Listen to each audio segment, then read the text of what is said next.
जय हिंद। साथियों, अभी तक आपको यह बात पता चल गया होगा कि 14 मार्च 2026 को एसएससी ने अपना रिवाइज कैलेंडर 2026-27 के लिए जारी किया है। इसके अनुसार आपका एसएससी सीजीएल का जो नोटिफिकेशन है वो 31 मार्च 2026 को आने वाला है। इसके बाद आप अपना फॉर्म भरना शुरू कर सकते हैं अपनी ड्रीम जॉब के लिए।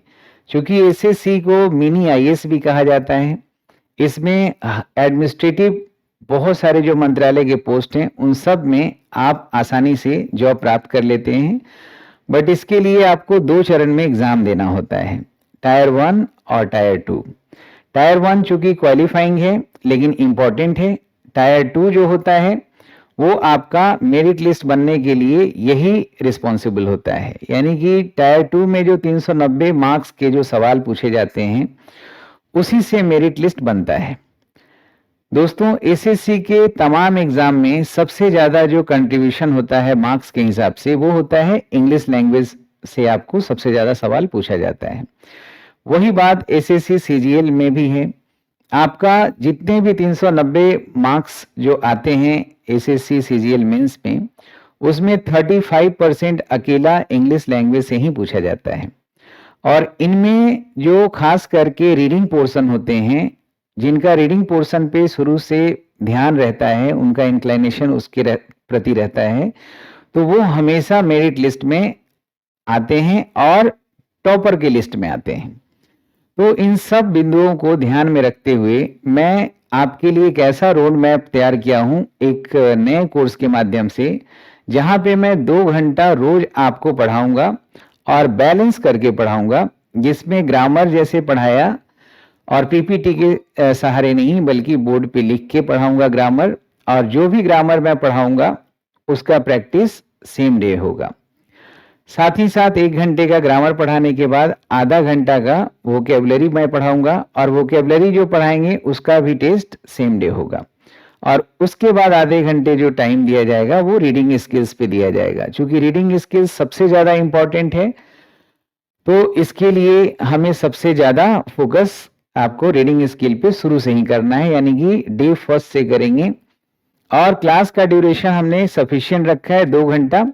वैसे ज़्यादातर जो क्लासेज होते हैं इतने आवर्स के नहीं होते हैं, लेकिन मैं इसलिए रखा हूँ क्योंकि ये कोर्स जो है मेरे लिए बहुत इम्पोर्टेंट है, और जितना इम्पोर्टेंट आपके लिए होगा उससे कई गुना ज़्यादा मेरे लिए इम्पोर्टेंट है। तो मैं पूरे तन मन धन से इस कोर्स को मैंने बनाया है, और 2 घंटा क्लास मैं रेगुलरली इसको मंडे टू फ्राइडे दूंगा, और बाकी आवश्यकता के अनुसार सैटरडे संडे को डाउट क्लासेस को ऑर्गेनाइज किया जाएगा। यानी कि कंटिन्यू हम आपके साथ बने रहेंगे जब तक कि आपका मेंस का एग्जाम पूरा ना हो जाए, तब तक मैं आपको इस कोर्स के साथ बना रहूंगा। डायरेक्ट हम लोग बात करेंगे, 2 वे कम्युनिकेशन होगा, दोनों तरफ से आवाज आएगी और ऑडियो वीडियो दोनों एक्सचेंज होंगे। यानी कि बहुत सॉलिड पैटर्न हम रखेंगे, सॉलिड मेथोडोलॉजी रखेंगे। तो क्या है इसकी रणनीति? एसएससी के तमाम एग्जाम्स को जानने के साथ साथ एसएससी सीजीएल के बारे में भी आज इस वीडियो में हम चर्चा करेंगे। तो सबसे पहले जो मैं कोर्स लाया हूं, इंग्लिश फाउंडेशन टू सिलेक्शन, जिसका एम होगा कि मेंस को हम टारगेट करेंगे और बाकी जो है प्री अपने आप आपकी झोली में गिर जाएगा। इसमें लाइव प्लस रिकॉर्डेड दोनों रहेंगे, और इसमें हमने जो फी का जो ये रखा है मोड, वो मंथली पेमेंट है। यानी मंथली मोड पे है कि किसी भी बच्चों को हमेशा एक्टिव रहना है। जब भी आपको लगे कि हाँ हम थोड़ा सा भी ढीला हो रहे हैं, तो अगले महीना से आप पेमेंट देना बंद कर सकते हैं।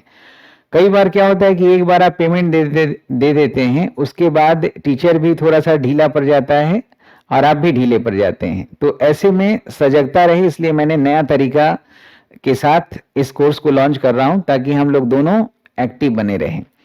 ये मिशन एसएससी सीजीएल 2026-27 के लिए है, इंग्लिश फाउंडेशन टू सिलेक्शन। ये सीजीएल के लिए जरूर है दोस्तों, लेकिन आप ऐसे समझ लीजिए कि जितने भी एसएससी एग्जाम ऑर्गेनाइज करता है, मैट्रिक से शुरू हो जाता है। जैसे मैट्रिक पे आपका हवलदार का पोस्ट है, एमटीएस का है। इंटर जैसे ही आप पास करते हैं तो सीएचएसएल बहुत अच्छा एलडीसी के लिए वैकेंसीज निकालती है, और इंटर पे ही आप स्टेनोग्राफर का भी एग्जाम देते हैं, और जब ग्रेजुएट हो जाते हैं तो सीजीएल और साथ ही साथ सीपीओ, ये बहुत इंपॉर्टेंट एग्जाम है। तो आज मैं एसएससी सीजीएल को हम इस तरह से समझेंगे कि ये आपके युद्ध भूमि में जब आप जाते हैं तो जैसे विपक्षी दल के जो सेना होता है और उसका सेनापति होता है, तो जब आप सेनापति या विपक्षी दल के राजा को जब आप टारगेट करते हैं, उसको मार गिराते हैं, तो बाकी जो सेना है उसका मनोबल अपने आप डाउन हो जाता है। उसी प्रकार से ये एसएससी सीजीएल की जब आप तैयारी करते हैं तो बाकी जो एग्जाम है, क्योंकि सीजीएल का लेवल इस स्तर पे है, तो बाकी एग्जाम अपने आप आपकी झोली में गिर जाता है, उसके लिए विशेष तैयारी करना नहीं है। उसी प्रकार जब हम सीजीएल मेंस के हिसाब से पढ़ाएंगे तो टायर 1 यानी कि प्री जो एग्जाम है उसके लिए आपको विशेष सोचने की जरूरत नहीं है, क्योंकि लेवल आपने शुरू से ऊपर रखा है, बाकी का लेवल यहाँ पे है। ये जो बैच है इसमें स्टार्टिंग डेट है 7 अप्रैल 2026, यानी 7 अप्रैल से हम शुरू कर रहे हैं, और टाइमिंग इसका 8 PM to 10 PM रहेगा।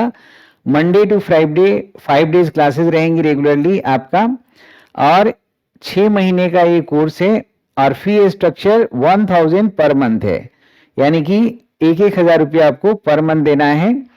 एक बार में आपको डाउन पेमेंट करने की जरूरत नहीं है। ये फी स्ट्रक्चर इस तरह से मंथली पेमेंट मोड रखने का है कि हम दोनों एक्टिव रहें और क्वालिटी हमारा मेंटेन रहे, ताकि आपके जिंदगी से, आपके करियर से कोई टीचर खेल ना पाए। ये कुछ चीजें आपको अपने हाथ में भी रखने की जरूरत है, इसीलिए मैं इस कोर्स को अपने दिया हूं। कुछ लोग बोलेंगे कि 1000 तो 6 मंथ में तो 6000 हो जाएगा, ऑनलाइन कोर्सेज तो 500-1000 में ही मिल जाता है। दोस्तों, जो चीजें सस्ती होती है एक्चुअली ध्यान से सोचेंगे तो वो बहुत महंगी पड़ती है, या कोई चीज अगर फ्री में मिल रहा है तो समझिए कि वो चीज की बहुत बड़ी कीमत है, और वो कीमत कहीं आपका अपना करियर नहीं हो, आपका कहीं आपका ड्रीम ना हो, तो अगर उन दोनों को खतरा में डाल देंगे तो दिक्कत होगी। तो कभी भी इस तरह से आकलन मत करिएगा, आप इस तरह से देखिएगा। कई बच्चे ऐसे भी हैं जो कॉल करते हैं कि सर थोड़ा कम कर दीजिए, या फिर फी में कटौती कर दीजिए। तो इस तरह की चीजें बिल्कुल ना करें, क्योंकि अगर आप क्वालिटी चाहते हैं, आप अपने ड्रीम जॉब को प्राप्त करना चाहते हैं, तो आप कटौती फी में करने के बजाय आप ये डिमांड करेंगे, एकदम ठोक के आप पढ़ाइए, या ठोक के आप डिमांड करिए कि हाँ मुझे ये चीज चाहिए, मुझे ये चीज समझ में नहीं आ रहा है। तो वो चीज को अगर आप डिमांड करते हैं तो वो जायज डिमांड होगा और वो सही डिमांड होगा। तो अब आगे मैं बता दूं कि 6 महीना का जो मंथली पेमेंट मोड रहेगा, और इसमें मैं क्या पढ़ाऊंगा। तो सबसे पहले जो क्लास ड्यूरेशन 2 घंटे का है, उसमें 1 आवर यानी 60 मिनट में ग्रामर पढ़ाएंगे। कई बार क्या होता है कि ग्रामर बता दिया और उसके बाद वोकैबुलरी जो है, ग्रामर के बाद हम कुछ और चीज बताने लगते हैं। तो जो हम चैप्टर ग्रामर का पढ़ाएंगे उसी चैप्टर की प्रैक्टिस होगी उसी दिन, सेम डे। वोकैबुलरी जो हम बताएंगे दोस्तों, तो वोकैबुलरी का भी बताने के बाद बिल्कुल यूनिक तरीके से बताएंगे, नए मेथडोलॉजी जो मैंने डेवलप किया है उसके हिसाब से। जो एग्जाम जो अब का जो सिलेबस चेंज हुआ है, जैसे पहले 2024 तक जो एग्जाम लेता था एसएससी, जो एग्जाम के लिए एजेंसी जो अपॉइंट की थी वो टीसीएस था, उसके बाद एडीक्यूटी हुआ। उसके बाद इस बार जो नया जो कैलेंडर आया है, रिवाइज कैलेंडर, वो लेट होने का कारण ये भी है कि अब दूसरी एजेंसी को ये लोग हायर करेंगे एसएससी।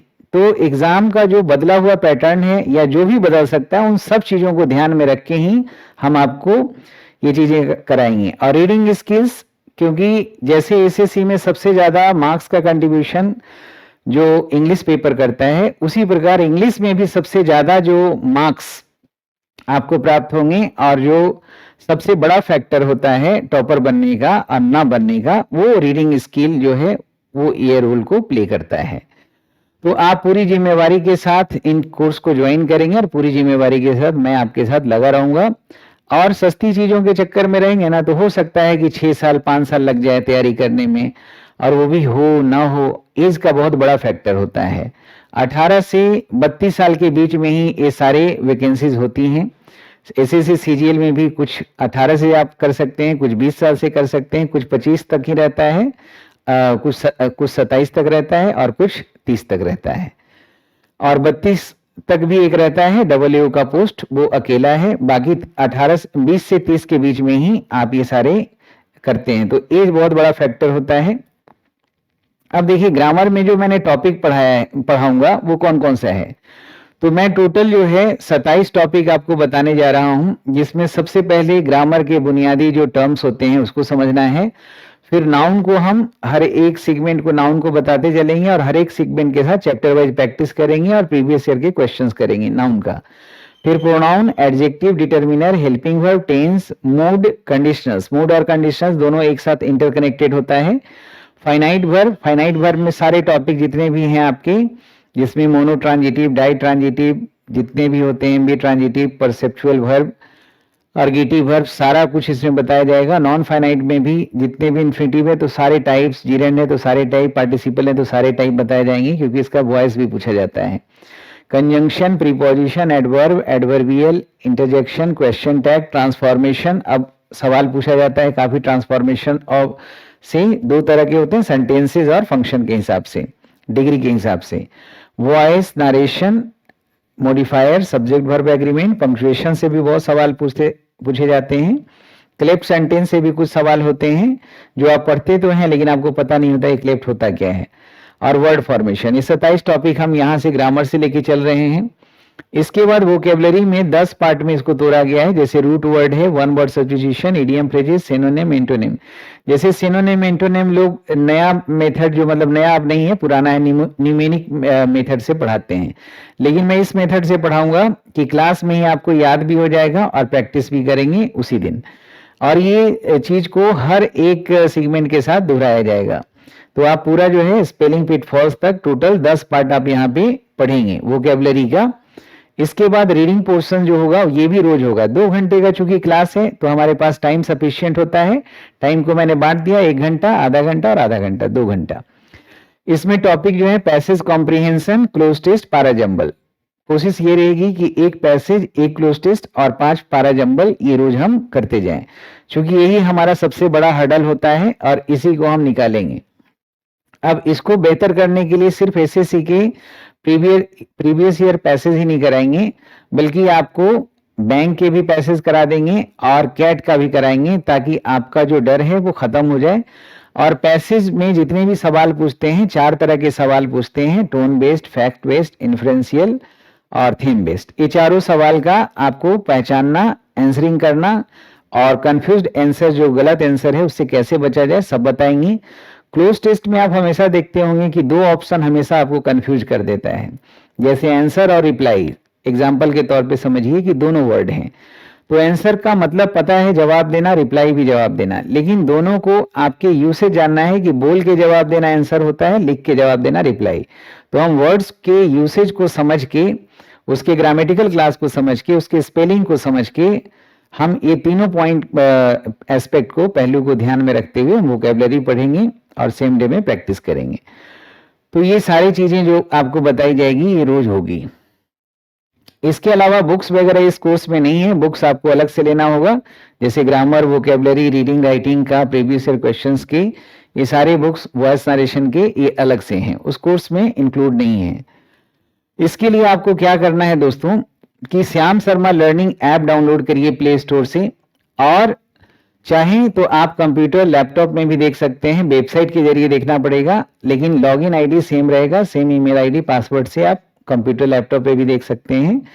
और कोई भी जानकारी लेना है तो 9599614791 पे आप कॉल करके पूरी जानकारी प्राप्त करिए। तो ये जानकारी हुआ आज के कोर्स का। अब ये जो कोर्स है 7 अप्रैल से शुरू हो रहा है।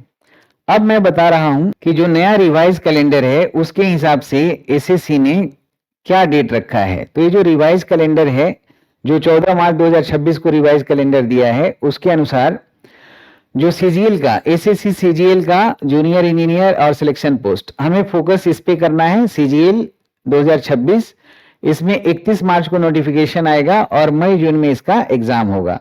इसी तरह से सीजीएल जो ग्रेजुएट लेवल पे होता है, और सीएचएसएल, इसकी जो तैयारी आप करते हैं, ये जो एसएससी सीएचएसएल 2026 है, जो 12वीं पास बच्चों के लिए होता है, इसका जो आपका नोटिफिकेशन आने वाला है 30 अप्रैल 2026 को आएगा, और इसका एग्जाम जुलाई सितंबर में पहला फेज वाला होगा, यानी टायर 1 का हो जाएगा। और एमटीएस हवलदार या सीपीओ, सीपीओ भी ग्रेजुएट लेवल पे होता है, 31 मई को इसका नोटिफिकेशन आएगा और अक्टूबर नवंबर 2026 में इसका एग्जाम होगा। और एमटीएस हवलदार जो मैट्रिक लेवल पे होता है 31 जून 2026 को होगा। और कांस्टेबल यानी जो अर्ली 2027 का जो समय होगा उसमें कांस्टेबल वाला जो एग्जाम होगा उसका नोटिफिकेशन आएगा।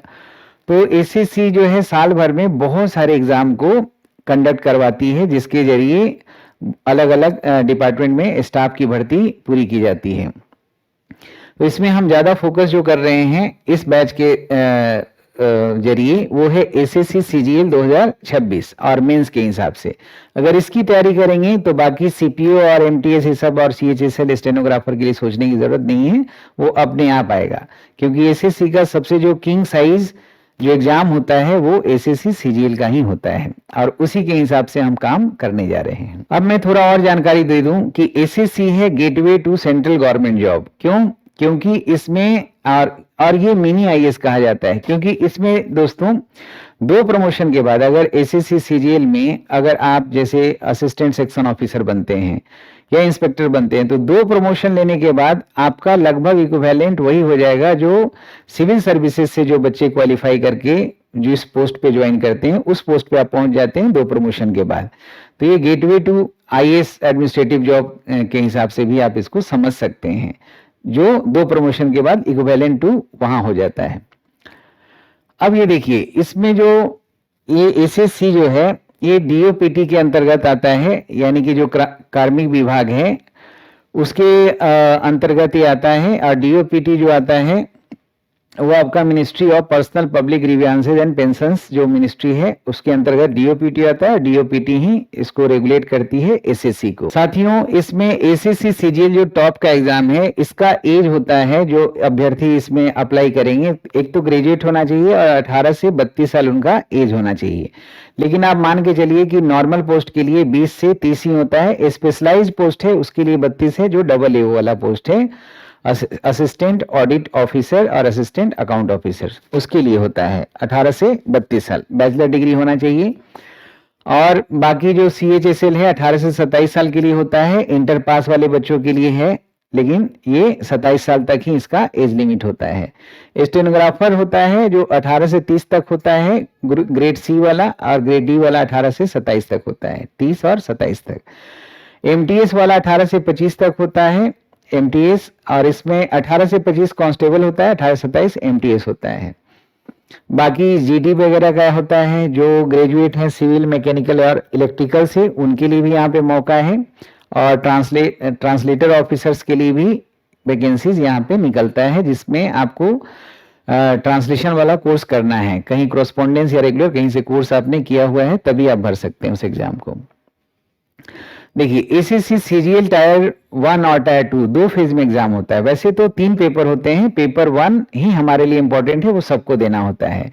पेपर 2 और पेपर 3 जो होता है स्पेशलाइज्ड पेपर है, वो जेएसओ यानी कि जूनियर स्टैटिकल ऑफिसर और double AO assistant audit officer account officer उनके लिए होता है।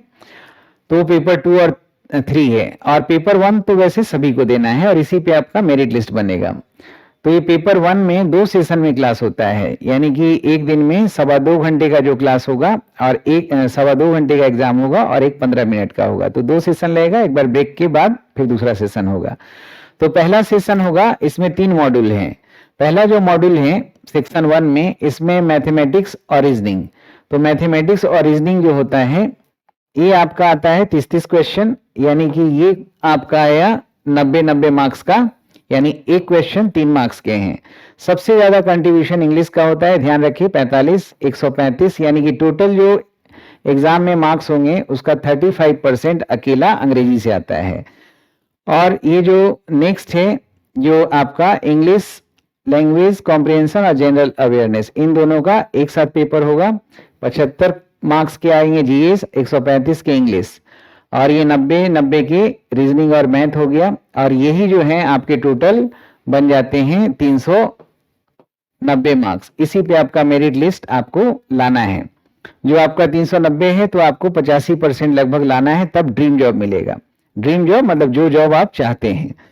बाकी ये बेस क्वेश्चन कंप्यूटर का होता है जो क्वालिफाइंग होता है। ये पहला ही सेशन में हो जाएगा, यानी 2 घंटा 15 मिनट में सारा समाप्त हो जाएगा आपका। और इसमें 60 मार्क्स के होते हैं, लेकिन ये क्वालिफाइंग है, ये मार्क्स मेरिट लिस्ट में नहीं जुड़ता है, मेरिट लिस्ट में बस इतना ही जुड़ता है। उसके बाद एक टास्क आपको मिलेगा कंप्यूटर में एंट्री का, डेटा एंट्री का, इसमें कोई मार्क्स नहीं दिए जाते हैं, बस क्वालिफाइंग है, ये वाला भी क्वालिफाइंग है, यानी कि इन पे आपको ध्यान देना है। ये पहला पेपर जो होगा 30-30 रीजनिंग मैथ के, और दूसरा पेपर हो जाएगा आपका 45-25 इंग्लिश और जीएस का, यानी टोटल 390, 35 मार्क इंग्लिश, यानी सबसे ज्यादा इसका इंग्लिश का रोल होता है, और इंग्लिश में सबसे ज्यादा रोल आपका रीडिंग पोर्शंस का होता है। पेपर 2 और 3 जो होता है, पेपर 2 स्टैटिक्स, अगर आपका मतलब आप ये जो जेएसओ है इस पोस्ट के लिए, चाहे तो आपको 12th में आपने मैथ रखा है और मैथ में 60% अगर मार्क्स है तब इसको दे सकते हैं, या ग्रेजुएशन में आपके पास स्टैटिक्स पेपर होने चाहिए डिग्री में। और ये जनरल स्टडीज और फिनांस इकोनॉमिक्स, ये पेपर 3 है, ये उनके लिए होता है जो असिस्टेंट ऑडिट ऑफिसर है, असिस्टेंट अकाउंट ऑफिसर है, और इसका एज भी है 32 तक, यानी 32 साल तक बच्चे इसके लिए अप्लाई कर सकते हैं। लेकिन ये दोनों पेपर 2 और पेपर 3 सिर्फ इनके लिए है, जो जेएसओ के लिए हैं या AAO के लिए हैं, लेकिन इनको भी पेपर 1 तो देना ही होगा। अब जरा मैं बता दूं कि अलग अलग 4 सेगमेंट में मैं बता रहा हूं कि पहला जो जॉब आपको मिलता है सीजीएल के थ्रू, वो रेवेन्यू एंड फिनांस एजेंसी जैसे मिनिस्ट्री ऑफ फिनांस में होता है, central board of direct taxes, इसमें आपका इनकम टैक्स इंस्पेक्टर बनते हैं, टैक्स असिस्टेंट। एक होता है central board of indirect taxes, जहां पे आप central excise, GST, preventive officer, examiner और टैक्स असिस्टेंट के रूप में आप बहाल होते हैं। और एक ईडी होता है जिसमें असिस्टेंट इन्फोर्समेंट ऑफिसर्स के रूप में आप ज्वाइन करते हैं। तो ये तीनों आता है आपका मिनिस्ट्री ऑफ फिनांस में। तो ये जो इनकम टैक्स इंस्पेक्टर का जो पोस्ट है, ये हॉट केक की तरह बच्चों को पसंद है। और ये सारे जो हैं लेवल 7 के जॉब हैं, यानी लेवल 8 तक, यानी कि लेवल 4 से लेवल 8 तक आपका इसमें सीजीएल के थ्रू आपकी वैकेंसीज होती है। चलिए, और दूसरा जो एरिया है वो है सिक्योरिटी एजेंसी का, जैसे सीबीआई में ज्वाइन करना है, एनआईए में ज्वाइन करना है, सीएपीएफ में ज्वाइन करना है, दिल्ली पुलिस में सब इंस्पेक्टर बनना है, या सीआईएसएफ या बाकी आर्म्ड फोर्सेस जो हैं उसमें बनना है, तो पैरामिलिट्री फोर्सेस, तो उसके लिए सीएपीएफ एग्जाम होता है, एनआईए का, और ये सब में सब इंस्पेक्टर का पोस्ट के लिए आपको किया जाता है, investigative and security agency. NIA national investigation agency, central arm police force और सेंट्रल ब्यूरो इन्वेस्टिगेशन, ये सब में सब इंस्पेक्टर है। और central board of direct taxes और इनडायरेक्ट टैक्सेस वाला है, उसमें आप डायरेक्ट इंस्पेक्टर बनते हैं। तीसरा जो कैटेगरी है ऑडिट एंड अकाउंट्स का, जिसमें AAO बनते हैं, आप ऑडिटर्स बनते हैं, डिविजनल अकाउंट्स बनते हैं, और कैग में अकाउंटेंट्स बनते हैं। और फोर्थ है कि अलग अलग जो मंत्रालय हैं उन सब में, जैसे सेंट्रल सेक्रेटेरिएट सर्विसेज के लिए, जैसे इसमें बहुत सारे मंत्रालय हैं, जैसे होम अफेयर्स है, फिनांस है, डिफेंस है, इन सब के लिए एएसओ की रिक्तियां आती है जो आएगी 31 मार्च को। इसके अलावा एमईए, ये भी हॉट केक है, इसमें आपका जो पोस्टिंग होता है ये फॉरेन पोस्टिंग भी इसमें आपका होता है, तो ये बहुत पसंद है लोगों को। तो एमईए में भी एएसओ बनना चाहते हैं बहुत सारे बच्चे, ये भी उनका ड्रीम जॉब होता है। मिनिस्ट्री ऑफ रेलवेज, ये तो सदाबहार है, एवरग्रीन है, आपको सैलरी के अलावा बहुत सारे फैसिलिटीज रेलवे आपको देती है, जैसे कहीं जाना है तो आपको टिकट भी मिलता है, साल में एक पर्टिकुलर बंधा होता है, और साथ ही साथ हर जगह रहने के लिए आपके लिए ऑफिसर रेस्ट हाउस भी होते हैं, जो बहुत ही इकोनॉमिकल चार्ज में आपको ये सब अवेल कर सकते हैं। और आईबी में भी असिस्टेंट सेक्शन ऑफिसर्स के लिए आपका पोस्ट है। तो ये 4 कैटेगरी है जिसमें सारे सीजीएल में आप ट्राई करते हैं। तो एसएससी का एज ग्रुप है, यानी कि 32 साल तक आप जेएसओ का पोस्ट के लिए आप दे सकते हैं, और 30 साल तक असिस्टेंट ऑडिट या बाकी सब है, बाकी सारे एग्जाम जो 20 से 30 के बीच में ही आते हैं। 27 तक auditor, accountant, tax assistant, postal assistant, sorting assistant, senior secretariat assistant, UDC, ये सब का होता है।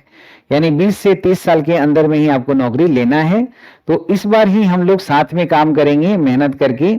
ये सारे पोस्ट हैं और ये इनका एब्रीविएशन है जो आप देख सकते हैं। देखिए, ये एसएससी जो है, एसएससी जो है सीजीएल लेवल का एग्जाम कंडक्ट कराती है अलग अलग एजेंसी से। इसका पर्पस सिग्निफिकेंस बताने की जरूरत नहीं है, सबको पता है। और ये जो 4 लेवल से 8 लेवल तक का आपको सैलरी रहता है, यानी कि लेवल 8 जो होता है डबल एओ का होता है। उसके बाद जितने भी इंस्पेक्टर, एएसओ, सब इंस्पेक्टर हैं वो सब लेवल 7 में आ जाते हैं। लेवल 7 में सब इंस्पेक्टर भी आ जाते हैं। लेवल 6 में जूनियर जेएसओ आ जाता है, ऑडिटर, अकाउंटेंट, ये सब 5वां में। लेवल 5 में टैक्स असिस्टेंट, यूडीसी, ये सब आ जाता है लेवल 4 में। पोस्ट कैटेगरी जनरल पोस्ट के लिए आपको जनरल बैचलर डिग्री होना चाहिए, और जूनियर स्टैटिकल के लिए बैचलर डिग्री, और साथ में 12th में मैथ होना चाहिए 60% से, और स्टैटिक्स होना चाहिए। स्टैटिस्टिकल इन्वेस्टिगेटर ग्रेड 2 के लिए भी स्टैटिक्स एज ए सब्जेक्ट आपका ग्रेजुएशन में होना चाहिए। एज रेंज आपको सबको समझ में आ गया। 18 से 27 साल कौन कौन सा एग्जाम है, 20 से 30 साल मतलब नॉर्मली सारे जो बड़े एग्जाम हैं 20 से 30 के बीच में ही आते हैं। 18 साल से 30 साल के बीच में इंस्पेक्टर इनकम टैक्स, लेकिन 18 साल में ग्रेजुएट कौन होता है? आज के डेट में ग्रेजुएट होने में भी 19 साल लग ही जाते हैं, तो 20 से 30 के बीच में आप मान लीजिए सब। स्टेज 1 5 स्टेज में क्वालिफिकेशन आपका होगा। टायर 1 होगा जो क्वालिफाइंग नेचर है, मेरिट लिस्ट बनेगा स्टेज 2 यानी 390 मार्क्स में। जैसे CHSL टायर 2 का मेरिट लिस्ट बनता है उसमें 360 मार्क्स होते हैं, इसमें 390 मार्क्स होते हैं, बाकी सेम पैटर्न होता है। तो जो बच्चे अभी ग्रेजुएट नहीं हुए हैं तो CHSL के लिए भी अपना 30 अप्रैल को जो निकलेगा उसमें जरूर भरिएगा, और इस बैच को जरूर ज्वाइन करें। ये जब हो जाएगा तो स्किल टेस्ट जो होता है, जो कंप्यूटर टाइपिंग टेस्ट होता है, वो हो जाएगा, क्वालिफाइंग नेचर का है। बहुत सारे बच्चे कंप्यूटर में भी फेल हो जाते हैं, तो हर चीज आपके लिए इंपॉर्टेंट है दोस्तों। डॉक्यूमेंट वेरिफिकेशन स्टेज 4 में होगा, स्टेज 5 में आपका मेरिट बन के आपका फाइनल सिलेक्शन हो जाएगा। ये पूरा आपका प्रोसीजर होगा सिलेक्शन का। स्कीम ऑफ टायर 1 एग्जाम आपको पता ही है कि 25-25 क्वेश्चन आपको चारों पेपर से होगा। आपका रीजनिंग से जीएस, इंग्लिश और मैथ 25-25 क्वेश्चन, 50-50 मार्क्स का, यानी हर क्वेश्चन 2 मार्क्स का होता है। 0.50 हाफ मार्क्स रॉन्ग आंसर्स के लिए काटे भी जाएंगे। तो इसकी तैयारी आपको अलग से करने की जरूरत नहीं है, साथ में हो जाएगा। आपका ये जो है सेक्शन है स्कीम ऑफ टायर 2, इसमें आपने इसको मैंने बता ही दिया आपको कि कितने कितने क्वेश्चन आते हैं। मैथ से, रीजनिंग से 30-30 क्वेश्चन आएंगे, इंग्लिश से 45 क्वेश्चन आएंगे, जीएस से 25, और सब 3-3 मार्क्स का, 390 होता है। 1 घंटे में आपको बनाना है मैथ और रीजनिंग, 1 घंटे में इंग्लिश और जीए, और कंप्यूटर के लिए 20 मिनट होता है, और ये अलग से आपको 20 मिनट मिलता है, 15 मिनट। टायर 2 पेपर जेएसओ के लिए है, इसको छोड़िए। ये पोस्ट का जो मतलब लेवल है, सैलरी जो हम डिसाइड करते हैं, जैसे डबल एओ का सबसे हाईएस्ट है, लेवल 8 में आता है, लगभग ग्रॉस सैलरी 85,000 बनता है शुरुआत में। लेवल 7 में हो जाता है एएसओ सब इंस्पेक्टर 75,000, और जैसे जैसे आपका प्रमोशन होता है तो आप उस हिसाब से लेवल आपका बढ़ता है। आपका 2 प्रमोशन के बाद लेवल 11 में आ जाते हैं आप। जेएसओ 5800, ऑडिटर 45,000, 58,000, 45,000, 40,000 लेवल 4, यानी सबसे ऊपर ये है। और सबसे ज्यादा पसंद करते हैं असिस्टेंट सेक्शन ऑफिसर और इंस्पेक्टर हर मंत्रालय के लिए। ये सबका हॉट केक की तरह इसको लोग पसंद करते हैं, लेवल 7 वाले जो। तो इसके लिए दोस्तों हम लोग सबसे पहले क्या करेंगे कि 7 अप्रैल से जो मैं कोर्स स्टार्ट कर रहा हूं इसको आप ज्वाइन करिए, और 2 घंटा आपको रेगुलरली मैं बता रहा हूं। और सबसे अच्छी चीज है कि मैं सब कुछ लिख के बताऊंगा, कोई पीपीटी का सहारा नहीं लिया जाएगा। तो लिखने में क्या होता है कि हर प्रोसेस करने में जो आपको समझने में जो टाइम चाहिए उतना मिल जाता है। और साथ ही साथ लाइव क्लास में क्या है कि हम डाउट साथ साथ भी क्लियर करते हैं। फिर इस क्लास की विशेषता ये है कि हम तीनों चीज को बैलेंस में लेके चल रहे हैं, जो आपके लिए जरूरी है, कोई चीज को छोड़ नहीं रहे हैं। मतलब ये कोर्स नहीं है बल्कि गोल्डन अपॉर्चुनिटी है आप सबको अपने ड्रीम जॉब को रियलिटी में कन्वर्ट करने के लिए। इसके लिए जब मैं कोई कोर कसर नहीं छोड़ूंगा तो आप भी बड़ा पॉजिटिव होके इसके बारे में सुनिए, समझिए, डिसाइड करिए, और 7 अप्रैल के पहले अपना एनरोलमेंट करा लीजिए। और बाकी कोई भी जानकारी के लिए